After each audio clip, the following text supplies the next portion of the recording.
സംസ്ഥാനത്തെ ഏക living will കൗണ്ടറുള്ള കൊല്ലം പാരിപ്പള്ളി മെഡിക്കൽ കോളേജിൽ അപേക്ഷിക്കാനെത്തുന്നവരുടെ എണ്ണം വർദ്ധിക്കുന്നു. ഇവിടെ ഇതുവരെ രജിസ്റ്റർ ചെയ്തത് 85 പേരാണ്. നവംബർ 1-നായിരുന്നു കൗണ്ടർ പ്രവർത്തനം ആരംഭിച്ചത്. അന്തസ്സോടെ ജീവിക്കാനുള്ള അവകാശം പോലെ അന്തസ്സോടെ മരിക്കാനുള്ള അവകാശവും ഉറപ്പു നൽകുന്നതാണിത്. ജീവിതത്തിലേക്ക് ഒരിക്കലും തിരിച്ചു വരില്ലെന്ന് ഉറപ്പാകുന്ന ഘട്ടത്തിൽ മരണത്തെ പിടിച്ചു നിർത്താൻ ആഗ്രഹിക്കാത്തവരുമുണ്ട്.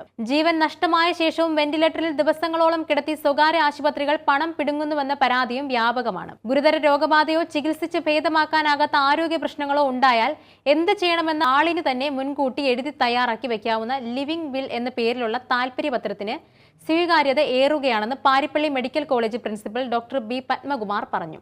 തീരുമാനമെടുക്കാനാവാത്ത അവസ്ഥയിൽ മരണം ഏത് രീതിയിൽ വേണമെന്ന് ഈ മരണ താൽപര്യപത്രത്തിന്റെ അടിസ്ഥാനത്തിൽ കുടുംബത്തിന് നിശ്ചയിക്കാം.